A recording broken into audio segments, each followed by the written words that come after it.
오늘은 틀에 대한 이야기를 좀 하려고 합니다. 틀은 고정관념이라고도 볼 수가 있고요. 크게는 세계관이라고 이야기를 합니다. 일생에서 내가 자극에 반응하는 행동 양식, 이것도 하나의 틀입니다. 또 교회는 이래야 된다. 지도자는 이래야 된다. 교양 있는 사람이라면 이래야 된다. 이 모든 것들이 다 내 생각 안에서 만들어진 틀이라고 볼 수가 있는 겁니다. 이들이 바꿔야 됐던 첫 번째 틀이 있는데 그게 뭐냐 하면 하나님과의 이 관계의 틀입니다. 그동안 하나님과 이들이 어떤 관계를 맺었느냐 하는 것을 생각하면서 그 틀을 좀 바꿔야 되겠다 하는 거죠.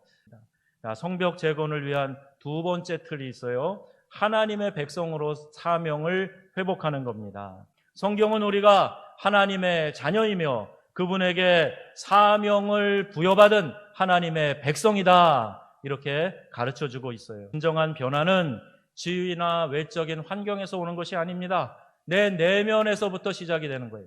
변화는 내면에서부터 시작이 되는 거예요.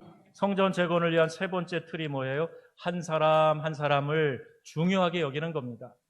개인이 하나님과 올바른 관계 속에서 자신의 사명을 깨닫고 공동체의 목표를 향해서 자신을 내어 던질 때, 그 목표를 위해서 내가 헌신에 들어갈 때, 그때 해낼 수 있는 일이라는 거예요.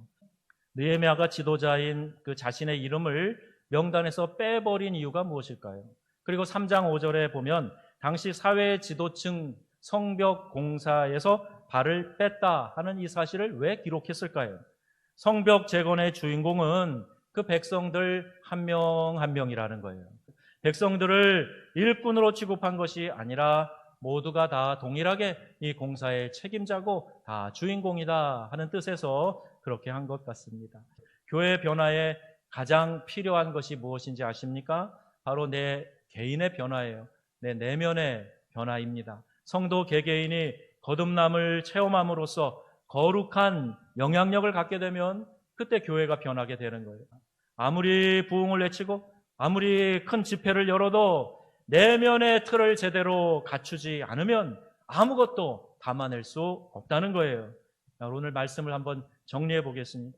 이스라엘 백성의 예루살렘 성벽 공사를 보면서 우리의 무너진 성벽을 다시 한번 회복시킬 하나님의 방법이 무엇인가? 우리 이것을 한번 깊이 생각하고 묵상해야 되는데 먼저 이런 말씀 드렸죠. 나와 하나님과의 관계를 점검하는 거예요. 그 관계의 틀을 새롭게 하는 겁니다. 주님과 내가 충분한 교제를 나누며 친밀함을 누리고 있는가? 하나님께 내가 어린아이처럼 다가가서 주님의 품에서 막 재롱을 부릴 만큼 그런 친밀함이 나에게 있는가? 이걸 한번 점검해 보자는 거예요. 또 하나는 나는 하나님의 백성으로 사명을 깨닫고 살아가고 있는가? 그 사명을 내가 붙잡고 살아가고 있는가? 주님의 일에 지금 내가 헌신하고 있는가? 이걸 점검해 보자는 거예요. 그게 우리의 틀을 바꾸는 또 하나의 중요한 원리가 되기 때문입니다. 또 하나는 나 자신이 중요하다 하는 것을 알아야 됩니다. 내 자신의 개인의 변화에 주력해야 됩니다. 믿음을 지키기 위해서는 나 자신부터 부단한 싸움을 해야 돼요. 내 자신과 싸워야 돼요. 또한 안팎의 여러 가지 어려운 상황들을 바라보면서 내가 속한 공동체인 가정, 교회뿐만이 아니라 이 나라가 하나님을 영화롭게 하는 공동체로 나아가도록 공동체를 지키는 믿음의 선한 싸움을 해야 된다는 거예요. 눈물로 기도하는 느헤미야와 같은 한 사람이 될 때 하나님은 여러분을 통해서 우리 교회 공동체를 통해서 이 땅을 반드시 새롭게 해주실 줄로 믿습니다. 바울이 디모데에게 말한 것 같은 믿음의 선한 싸움을 싸우라. 믿음의 선한 싸움을 싸우는 저와 여러분들이 다 되시기를 바랍니다. 주님의 은혜가 오늘도 믿음의 선한 싸움을 싸우기로 작정을 하고 이 예배당을 나서는 여러분 한 분 한 분 위에 함께 하시기를 우리 주 예수님의 이름으로 축원합니다. 아멘.